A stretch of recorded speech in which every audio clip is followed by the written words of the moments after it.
Comme ça, une fois que vous êtes assis, ça va être bon pour le restant du service. Amen. Alors, juste un service, un verset aujourd'hui, Luc 24, et un seul verset. Dis à ton voisin que ça a l'air que ça va être court. Un seul verset, d'habitude il a mis 10, 15. Alléluia. Mais ça ne veut rien dire. Alléluia. Alléluia. Si vous l'avez trouvé, dites Amen. Amen. Si vous ne l'avez pas trouvé, suivez avec moi à l'écran. On ne va même pas lire, il y a un seul verset, mais on ne va même pas le lire en complet. On va lire juste à moitié.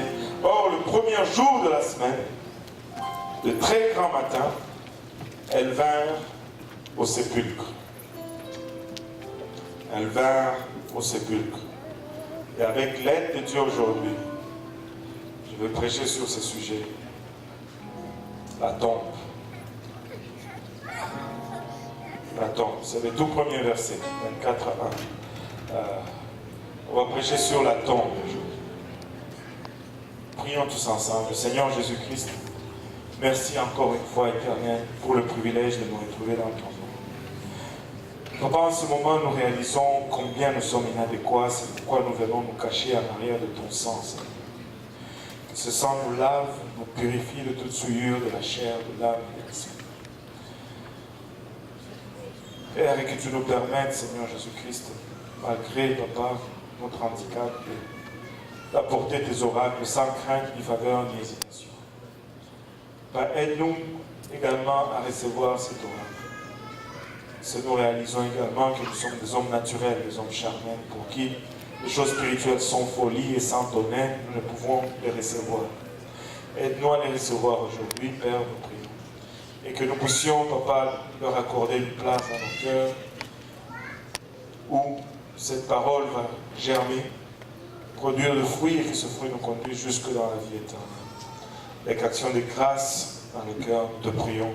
Au nom de Jésus, nous disons tous au nom de Jésus. Au nom de Jésus. Alléluia. Juste avant de nous asseoir, pouvons-nous juste encore une fois battre nos mains pour le Seigneur. Battre nos mains pour le Seigneur.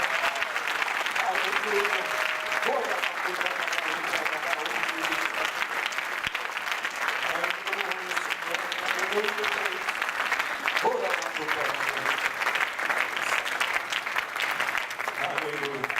Et vous pouvez vous asseoir. Ce matin, à Saint-Michel, nous avons parlé de la croix. Vous savez, aujourd'hui, c'est le jour de Pâques. Le jour de Pâques, c'est le jour de la résurrection. Nous sommes là pour célébrer la résurrection. Amen. Et nous avons célébré tout à l'heure la résurrection. Le service était intense parce que notre Sauveur est ressuscité. Nous ne servons pas un Dieu mort, nous servons un Dieu qui a laissé sa tombe vide. Au fond, il n'avait tellement pas besoin de la tombe qu'il n'en a pas acheté une. Il a tout simplement emprunté une tombe. Il a été enseveli dans une tombe qui ne lui appartenait pas. Parce qu'il en avait besoin seulement pour 3 jours. Parce qu'après 3 jours, il est ressuscité de la tombe. Maintenant, dans le passage que nous avons lu, ces femmes se sont levées de bon matin, elles ont préparé leur aromate, elles allaient pour embaumer le corps du Seigneur Jésus-Christ, parce que vu la façon qu'il est mort, l'heure tardive à laquelle il a été descendu de la croix, il a été amené à la tombe, et parce que la journée a tiré à sa fin, et il n'avait pas le temps pour préparer le corps du Seigneur selon la pratique juive. Et donc, elles se sont dit, vu qu'on n'a pas pu le faire le jour qu'on a placé dans la tombe, on va y retourner après les festivités de la Pâque. Et on va aller embaumer son corps. La Pâque juive était passée, la fête de premier fruit est passée, était en cours. Et elles sont allées finalement pour embaumer le corps du Seigneur Jésus-Christ. Et quand elles arrivent là-bas, à leur grande surprise d'abord, la pierre de la tombe est roulée et la tombe était ouverte. Et aujourd'hui, on va parler un peu de la tombe. Ce n'est pas tous les jours où tu vas aller dans l'église où on va prêcher sur la tombe.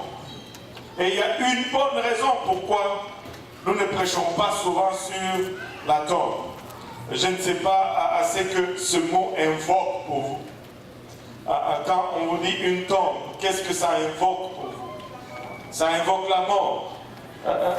Est-ce qu'il y a quelqu'un qui peut dire autre chose? Pardon? Un cercueil. Quoi d'autre? La vie après la mort. Quoi d'autre? Le deuil, l'enterrement.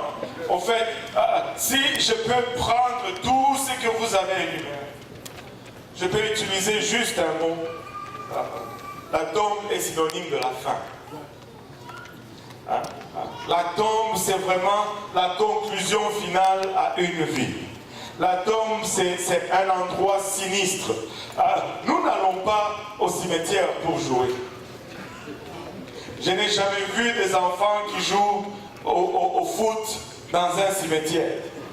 Pourquoi? Parce que c'est un endroit sinistre, un endroit qui invoque la mort, un endroit qui invoque l'au-delà. Il n'y a rien d'agréable dans la tombe. Vous savez, nous, chez nous, il y a beaucoup de croyances. Ici, la tombe ou le cimetière est un peu... On dirait que tout est moderne ici. Mais chez nous, le cimetière, c'est vraiment le cimetière. Il y a des choses qui se passent dans le cimetière. Tu ne veux pas aller dans ces endroits. Ce sont des places où, si tu es forcé de passer, tu vas passer le plus rapidement possible. Et lorsqu'il fait soleil, où tu es capable de tout voir, parce que dès qu'il commence à faire sombre, tu ne veux pas passer par de tels endroits. Tu ne veux pas. La tombe invoque les morts. La tombe, on a une peur des morts. Je ne sais pas pourquoi ils sont morts. Ils sont morts. La tombe, c'est la fin de toute chose. Après avoir mené une vie, peu importe si tu étais riche, tu étais célèbre, tu vas finir dans une tombe. Que tu aies été mal aimé, rejeté, c'est la finalité de tous. Et la tombe, c'était vraiment le point final. Et si nous regardons notre Seigneur, il est venu sur terre avec beaucoup de promesses. Et il a suscité beaucoup d'espoir. Et à cause de cet espoir qu'il suscitait, des milliers de personnes le suivaient. Il multipliait le pain, il multipliait le poisson, il touchait les gens et les gens étaient guéris, les aveugles le voyaient. Même ceux qu'on avait mis déjà dans leur tombe pouvaient ressortir de leur tombe à la rencontre de celui-ci. Il était à part de tous les autres. Il marchait sur les eaux, il commandait aux tempêtes et les tempêtes lui obéissaient. Il parlait à un arbre et un arbre séché depuis la racine. Il était à part. On ne pouvait pas imaginer qu'il allait y avoir une tombe dans sa vie. On ne pouvait jamais anticiper qu'il allait y avoir une finalité à sa vie. Tous ceux qui les suivaient avaient l'espoir qu'il allait les défaire de leur lien d'esclavage. C'était sous la domination romaine. Et en lui, ils voyaient la restauration de leur système et de leur gouvernance. Mais un jour, il a été vendu par un de ses disciples. Il a été arrêté au grand étonnement de tous ceux qui le suivaient. Lui qui pouvait juste dire un mot et les tempêtes s'est calmées. Ces jours-là, juste une cohorte de soldats sont venus. et il n'a rien dit. On l'a menotté, je ne sais pas s'ils avaient des menottes à ce temps-là. D'une quelconque façon, on l'a pris, on est allé avec lui et toute la nuit, on l'a promené d'un tribunal à un autre, d'un endroit à un autre, d'une cour à une autre, tantôt pour le flageller, tantôt pour le condamner, tantôt pour le juger. Et il a été humilié, privé de sommeil, et de l'autre côté torturé. Et finalement, quand le lendemain vient, on lui a chargé de sa croix et il était en route vers Golgotha. Et là, sur le sommet de cette colline, il a été accroché à cette croix. Cette croix a été levée et c'est lui qui se disait le créateur de toute l'humanité, agonisait au vu et au su de tous. C'était un désespoir total pour ceux qui ont espéré en lui.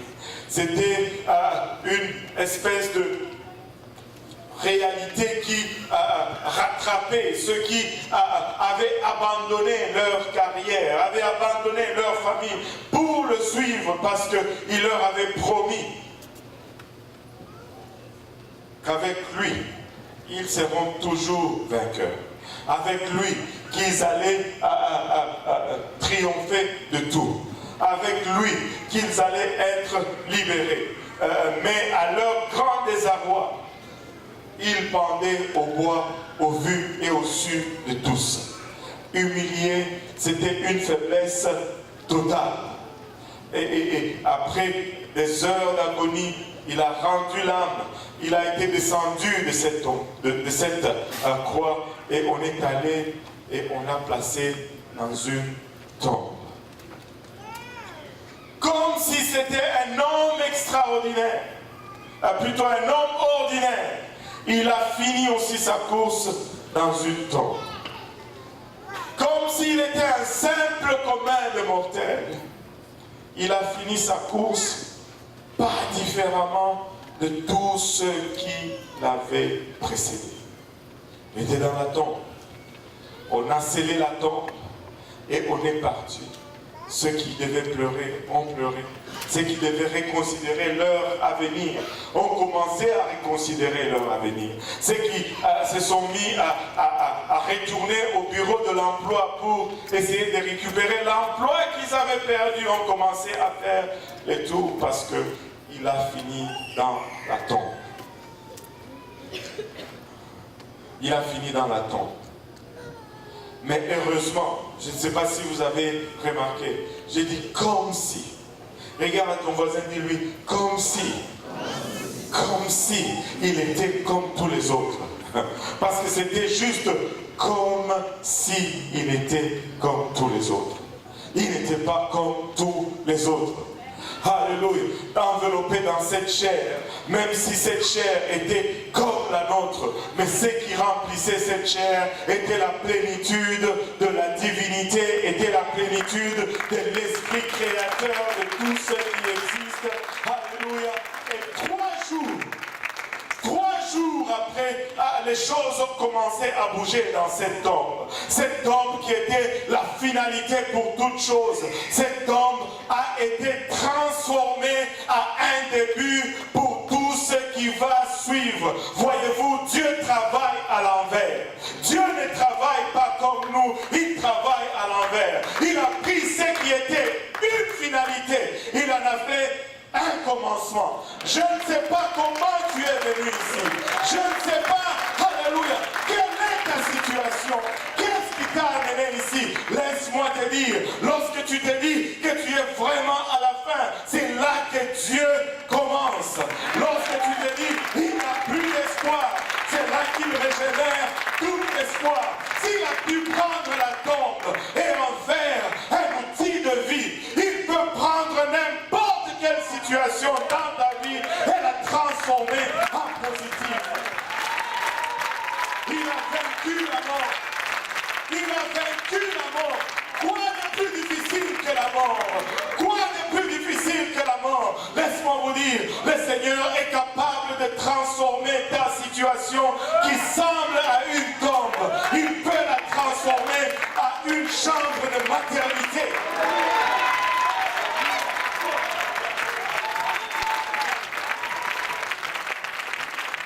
cette tombe n'était plus une tombe. Cette tombe est devenue, alléluia, une salle d'accouchement. C'était un lieu de renaissance.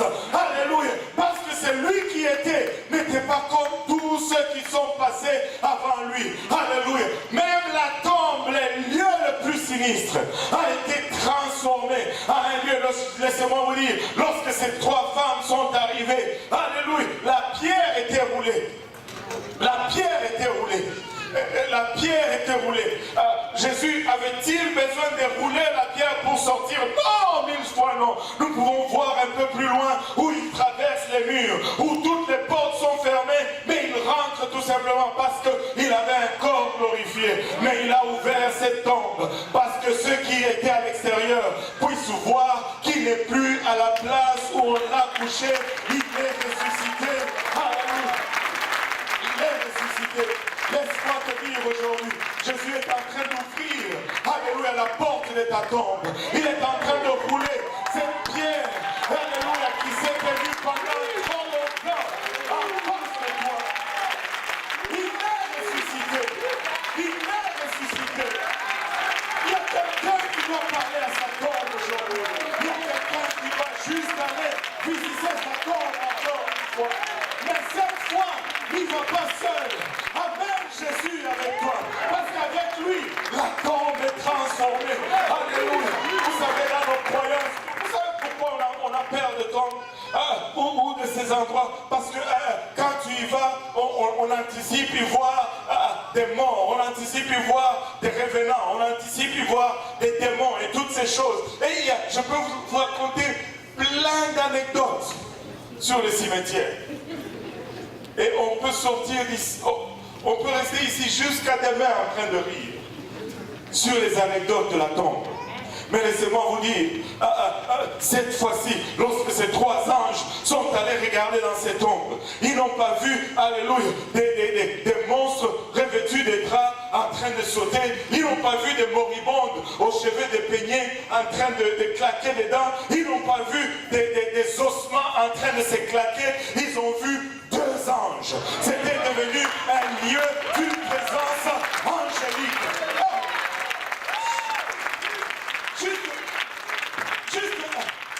Juste ajoute un peu de Jésus-Christ dans ta tombe et voir comment cela est transformé. En ce jour de résurrection, tu peux transformer ton lieu de mort à un lieu de naissance. La tombe qui était un endroit de finalité est devenu un endroit de commencement, un endroit de nouveau départ. Écoutez, je ne suis pas juste en train de prêcher, je suis en train de parler à quelqu'un de spécifique aujourd'hui. Il est temps que tu reviennes. Il est temps que tu retournes à ta tombe. Il est temps que tu arrêtes tes peurs. Alléluia. Mais associe tout simplement Jésus-Christ à cette tombe. Alléluia. Et la malédiction va être transformée en bénédiction. La finalité va être transformée au commencement. Alléluia. Ce qui était mort va être transformé en une nouvelle naissance. Une nouvelle naissance. Mon Jésus est maître dans l'art de prendre ce qui semble être fini et de le transformer à quelque chose qui recommence.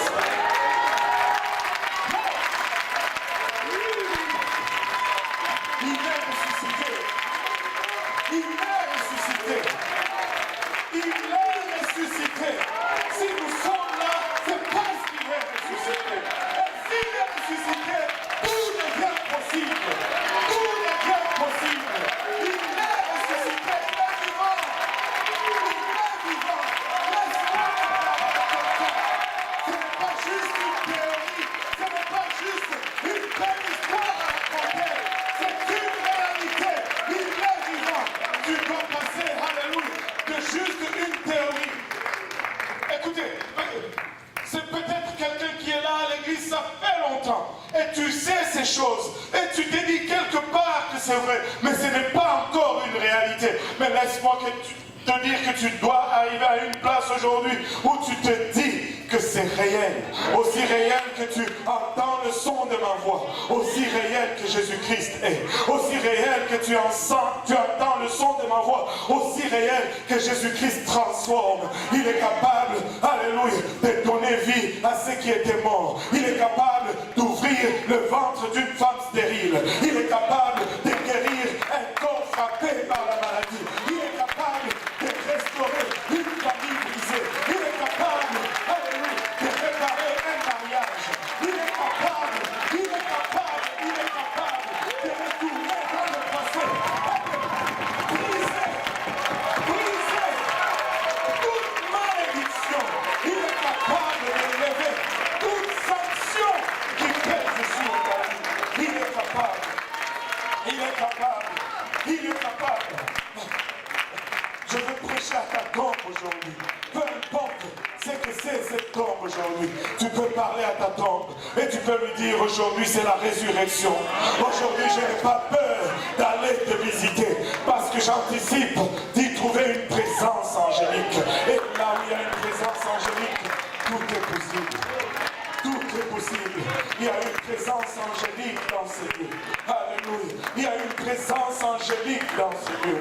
Et peu importe le fardeau avec lequel tu es venu, Dieu peut le transformer en légèreté. Dieu peut transformer, alléluia, ton habillement de deuil en habillement de fête. Dieu peut transformer tes larmes en cris de joie et d'adoration. Dieu peut transformer, alléluia. Oh. Alléluia, alléluia, alléluia, alléluia. Je viens parler contre la peur de la tombe aujourd'hui. En ce jour de résurrection, la tombe n'est plus ce qu'elle a été. La tombe ne sera plus un lieu sinistre. La tombe ne sera plus, alléluia, un lieu où on dépose nos morts. La tombe sera un lieu où on va chercher nos vivants. Qu'est-ce que tu es en train de dire, pasteur? Je suis juste en train de te dire que lorsque ton ennemi pense qu'il a assaini le coup fatal, c'est alors que ton Dieu va montrer sa plus grande et sa force. Lorsque tu es complètement à terre, c'est alors que mon Dieu va te lever au-dessus de toutes choses. Lorsque tu penses que tu es complètement délaissé, c'est alors que tous vont accourir à toi. Écoute, alléluia, il fonctionne à l'envers. Je ne sais pas si vous vous rappelez, ils étaient dans le désert, ils ont péché contre Dieu et comme punition, Dieu a sorti toute une des serpents vénéneux qui les mordaient et les gens mouraient. Et les gens tombaient par la morsure de ces serpents. Et qu'est-ce que Dieu dit à Moïse? Moïse, va, fais quoi? Un serpent. Alléluia. La chose même, alléluia, qui tu es, c'est la chose même qui a apporté délivrance. La chose même qui était conçue pour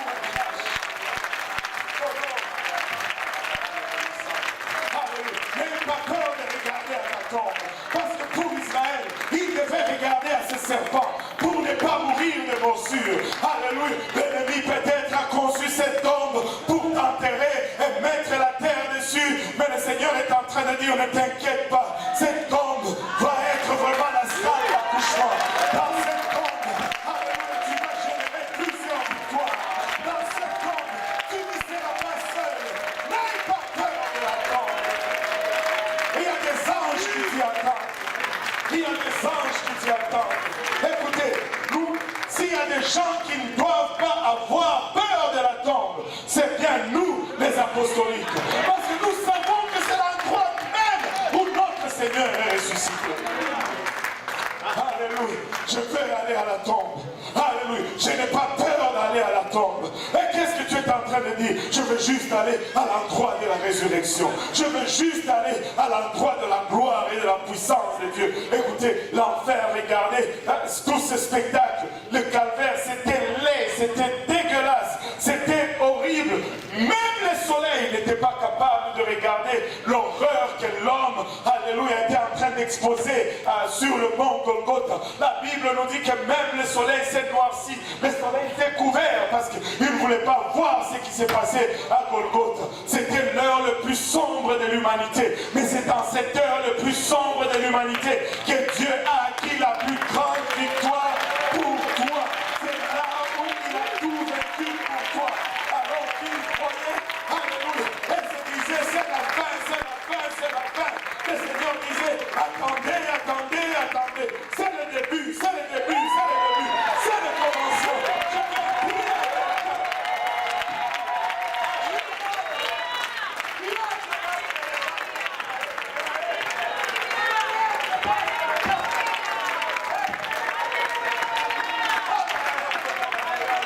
Alléluia. Arrête d'écouter de la grandeur de Dieu. Arrête de questionner la puissance de Dieu. Peu importe combien sont épais les ténèbres, la lumière va toujours percer. Peu importe, alléluia, combien intenses sont les ténèbres. Alléluia, la lumière ne fait que devenir plus perçante et plus tranchante. Laisse-moi vous dire, la tombe n'a pas le dernier mot, mais le ressuscité a le dernier mot. Alléluia. Et tu peux ressusciter avec lui aujourd'hui. Alléluia. Alléluia. C'était l'œuvre ultime du Seigneur. Le monde l'aurait fait au contraire. Le monde allait, et ils lui ont dit, pourquoi si tu dis que tu es l'Éternel des armées, pourquoi est-ce que tu n'appelles pas une armée? Il dit, je pouvais le faire. Mais ce n'est pas comme ça que je fais. Ce n'est pas comme ça que je fais. Je vais le faire par la tombe. Dans tes faiblesses, je vais montrer mes forces. Alors que tu es faible, c'est alors qu'il est fort. Église, il est ressuscité. Église, il est ressuscité. Nous servons les vivants.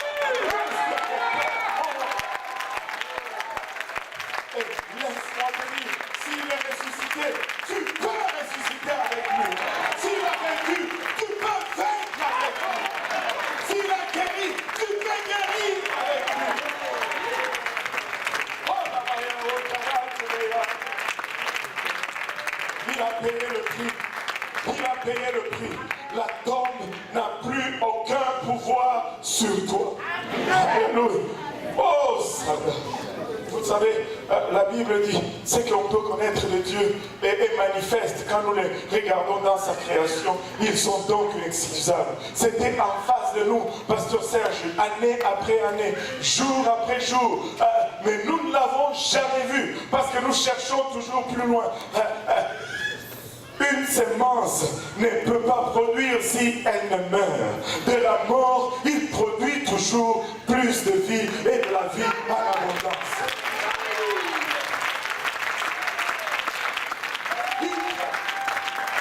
Il n'y a rien de nouveau, mais nous sommes tellement réformatés, nous sommes tellement conditionnés à marcher selon le monde. Mais il ne marche pas comme ça. Il marche dans le sens contraire. C'est pourquoi quand tu commences à suivre Dieu, tout l'enfer se déchaîne. Tout le monde autour de toi te trouve bizarre parce que tu marches au contraire. Si tu marches vraiment avec Dieu, tout le monde va aller là-bas, toi tu vas ici. Il te dit, mais où est-ce que tu vas? Moi je vais là. Mais c'est pas là. Et là, les frictions, les confrontations se naissent parce que tu vas toujours marcher dans le contraire. Et arrêtez de résister quand on prêche cela. Si on veut aller là où Dieu veut que nous allions, nous allons marcher dans le contraire. Écoutez, l'Église a toujours eu des troubles lorsqu'elle regarde le monde. Lorsque l'Église essaie de faire comme le monde fait, c'est toujours des troubles. Mais l'Église a toujours été dans sa force et dans sa gloire lorsqu'elle regarde ce que la Bible dit. Et, attendez un peu, je dois juste dire ceci. Flash news, c'est comment on dit? Nouvelle à la une. Ting, ting, ting, ting, écoutez bien. Ce n'est pas le monde qui mène, Ce n'est pas le monde qui montre le comment.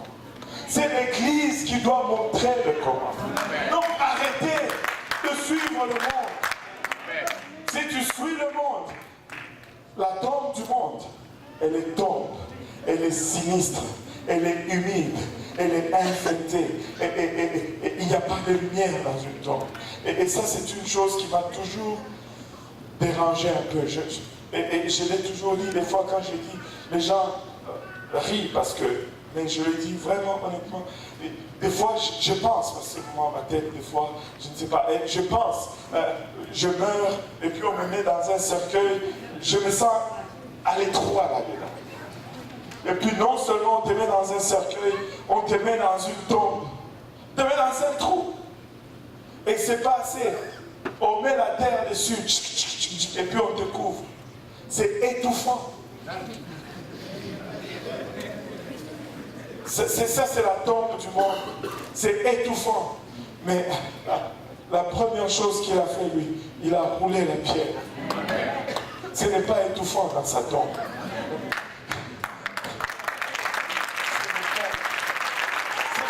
Ça, c'est juste moi. Pardonnez-moi, mais c'est juste moi.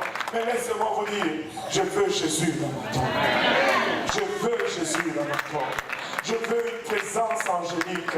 Et quand tu fais cela, tu n'as pas peur de la tombe. Parce que Dieu la transforme en un endroit de renaissance. Et ça peut être un jour de renaissance aujourd'hui. Tu n'as qu'à regarder maintenant. Toutes les étapes qui l'ont suivi, qui l'ont accompagné dans ces tombes. Si tu marches les mêmes étapes, tu vas être aussi... tu vas aussi vivre les mêmes expériences qu'il a vécues. Amen. Amen. Allô? Amen. Alléluia. Il est mort. Je dois aussi mourir. Nous n'aimons pas mourir, n'est-ce pas? Frère Didier, ferme un peu la porte là-bas. Il a été enterré. Nous devons être aussi enterrés. Et quand je dis cela, les gens veulent fuir l'église. C'est quelle église où on enterre les gens? On ne va pas t'enterrer, on ne va pas te creuser une tombe pour t'enterrer. Il a été enterré. Tu dois être enterré dans cette tombe d'eau. Et vous savez, comme sa tombe était un endroit de naissance, cette tombe aussi est un endroit de naissance. Je dois passer là-dedans pour renaître avec lui. Une chance qui ne nous demande pas d'aller au cimetière, de passer à travers ceci. Il nous dit, là, dans les eaux, tu vas me rencontrer. Et lorsque mon nom est invoqué sur toi, là, tu vas me rencontrer. Et quand tu sors de cette eau, on prie pour toi. Alléluia. L'Esprit de Dieu va venir et habiter en toi. Et le signe et la preuve que cet esprit habite en toi, c'est que tu vas parler en d'autres langues, alors que cet esprit vient habiter en toi. Tu vas parler en d'autres langues, comme la Bible dit. Et tu dis, mais je n'ai jamais entendu cette doctrine. C'est pas grave, c'est dans la Bible. Je n'avais jamais entendu parler de Tylenol. Mais quand j'en ai pris, ça enlevait le mot de tête. Tu n'as peut-être pas entendu parler de cela. Mais c'est là-dedans. Si tu suis ce processus, ta tombe va être transformée en un endroit angélique. Alléluia. Et sa présence va être là parce que c'est ça qui amène sa présence. Et sa présence, alléluia, amène toujours une délégation d'anges avec lui. Un ange de chaque côté. Alléluia. Dieu t'aime, mais tu n'as pas besoin de demeurer dans l'obscurité parce qu'il est ressuscité. Et laissez-moi vous dire, il y a une conviction forte en moi que je suis en train de parler à des gens spécifiques, des gens dont c'est le chaos dans la vie. Mais viens à Jésus. Fais confiance en Jésus. Quand tu regardes, tu as l'air que ça ne fait aucun sens. Mais juste fais-lui confiance. Laissez-moi juste plaider avec vous pour un moment. C'est quand on te diagnostique d'un cancer, tu cours à l'hôpital. Et là, le médecin te dit tu dois être opéré. Tu lui fais complètement confiance. Tu ne l'as jamais vu. Tu ne connais pas sa famille. Tu ne sais même pas où il habite. Mais tu acceptes qu'on t'endort et qu'il ouvre ton ventre, qu'il coupe à gauche, à droite et tout cela. Et puis qu'il referme et tu espères que tu vas revivre. Et ce médecin n'a jamais rien fait pour toi. Et il le fait pour qu'il ait de l'argent. Mais tu lui fais pleinement confiance. Et là, moi, je suis en train de te parler d'un Dieu qui n'avait pas besoin de faire cela. Et qui a fait tout ce qu'il a fait tout simplement parce qu'il t'aime. C'est lui qui est venu. C'est lui qui a mis sa gloire de côté. C'est lui qui a été humilié. C'est lui qui a été flagellé, moqué, craché et finalement tué.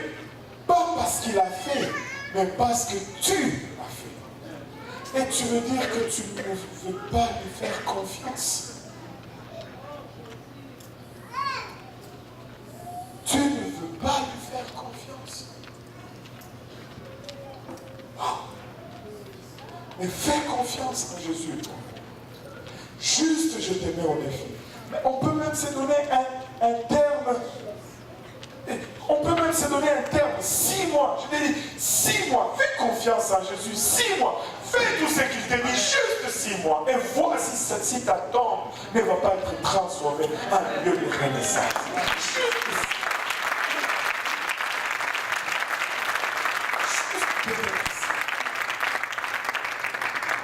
En nous levant tous ensemble. Jésus t'aime. Il veut te remplir de son esprit. Il veut te prendre dans ses bras, s'occuper de toi. Mais il ne va jamais le faire s'il est obligé de le faire. Il va le faire parce que tu vas lui permettre de le faire. Il ne va jamais te forcer. Il est un gentleman. Notre Dieu ne force jamais. Jamais. Il va plaider avec toi, mais il ne va jamais, alors jamais te forcer. Je voulais parler de la tombe aujourd'hui. Ces lieux sinistres peuvent être un lieu de réjouissance. Ces lieux de mort peuvent être un lieu de vie. Ces lieux de la finalité peuvent être le lieu d'un commencement de vie. Tu sais que tu peux recommencer aujourd'hui, Jésus-Christ.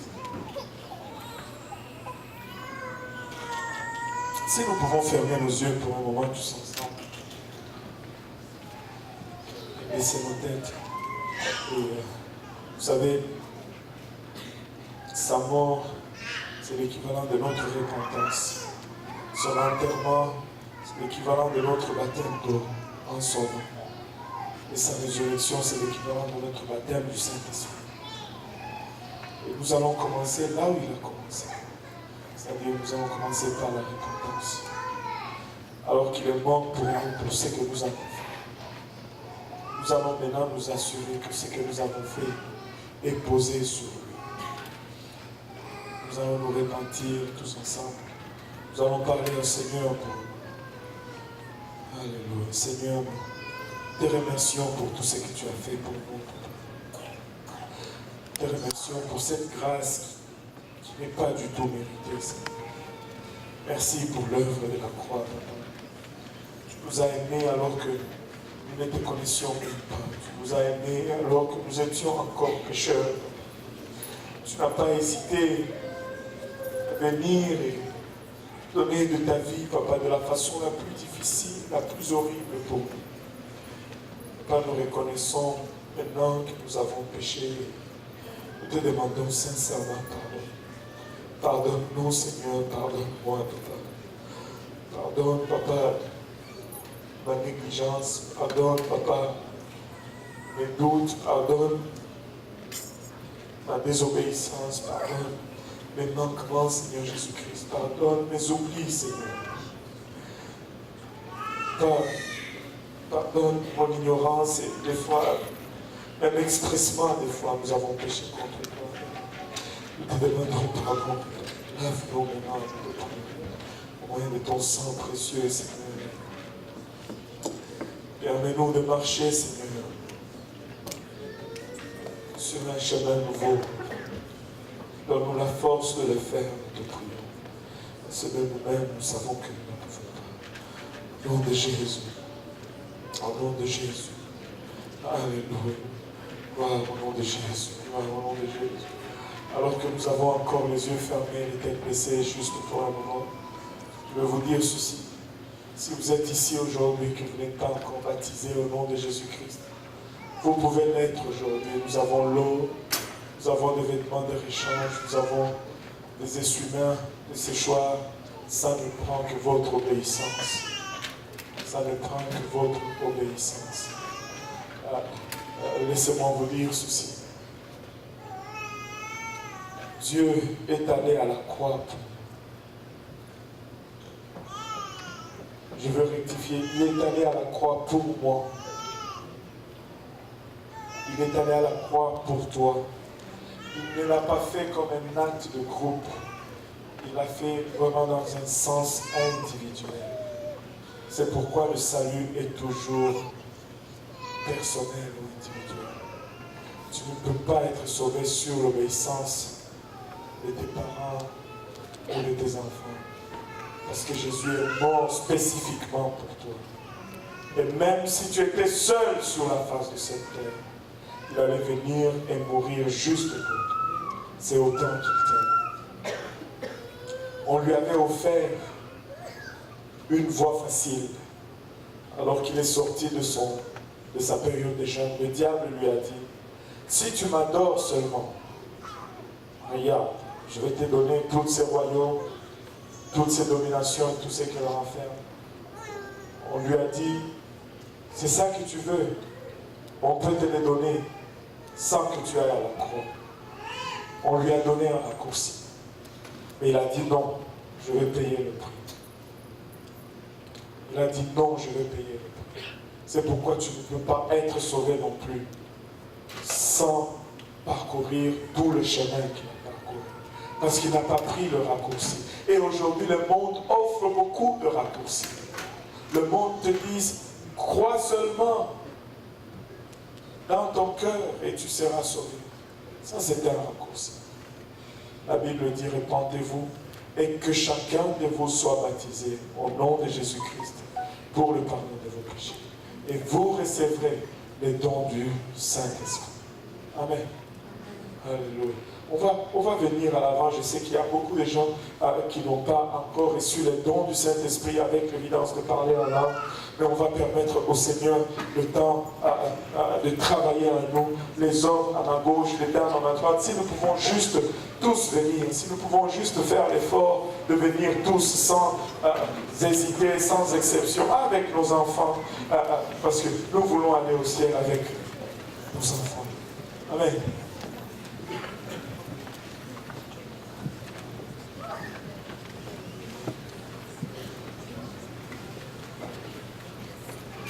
Alléluia.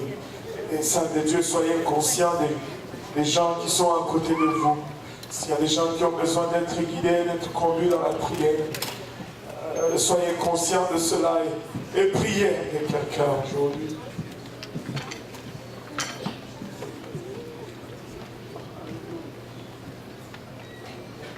Il y a des gens, quelqu'un qui veut être baptisé au nom de Jésus-Christ pour le pardon des péchés. Si vous êtes là et que vous n'êtes pas encore baptisé au nom de Jésus, vous pouvez l'être aujourd'hui, ça ne prend que votre obéissance. Alléluia. Gloire au nom de Jésus.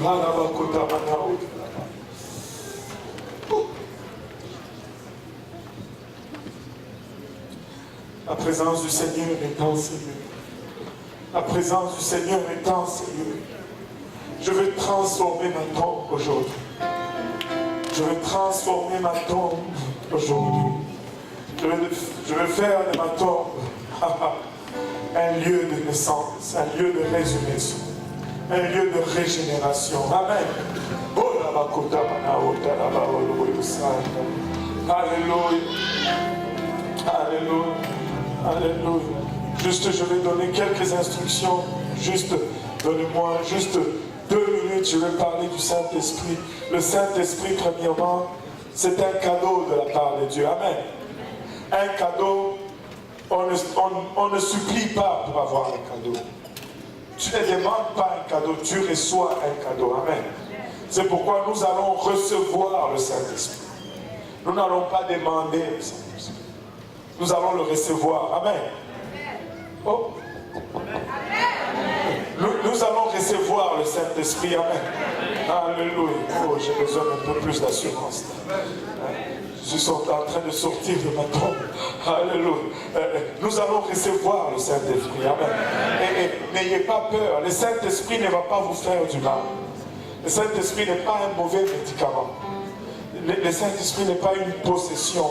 Mais le Saint-Esprit est une puissance. C'est la puissance même de la résurrection.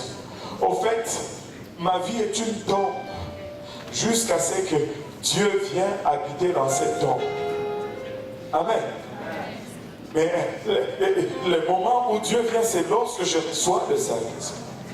Et c'est ce qui transforme ma tombe en un lieu de régénération, ou en un lieu de nouvelle naissance. Maintenant, pour recevoir le Saint-Esprit, on ne va pas demander, on ne va pas être là, Seigneur, donne-moi le Saint-Esprit, donne-moi le Saint-Esprit. Et l'autre, lui, il est en train de dire, prends le Saint-Esprit, mon enfant, prends le Saint-Esprit. C'est pas comme ça. On va juste adorer le Seigneur. Et le mot le plus élevé de l'adoration, c'est le mot Alléluia. C'est universel, c'est le même en créole, c'est le même en sénégalais, c'est le même en français, c'est le même en anglais. C'est le même mot dans toutes les langues. Alléluia. Tu n'as pas besoin de dire des mots extraordinaires. Mais si ton Alléluia vient de là, du ventre, un nom de là, tu vas voir que ta langue va être pesante. Tes lèvres vont commencer à aller et tu vas essayer de les recontrôler. Tu vas souvent les licher et puis avaler. Non, ne fais pas ça. Tu viens d'avaler le Saint-Esprit. Juste parle. Juste parle. Laisse aller ta langue. Si tu ne comprends pas ce que ça veut, tu dis, c'est ça justement le Saint-Esprit. Parce que tu ne vas pas comprendre ce que tu dis. Alléluia. Amen. Alléluia. Donc, on va juste élever notre voix.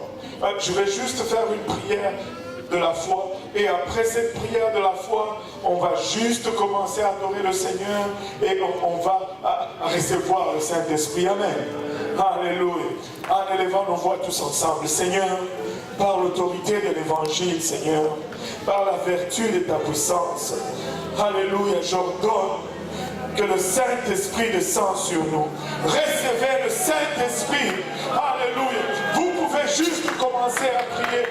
Tu peux juste élever ta voix. Tu peux juste élever ta voix. Si tu élèves juste ta voix,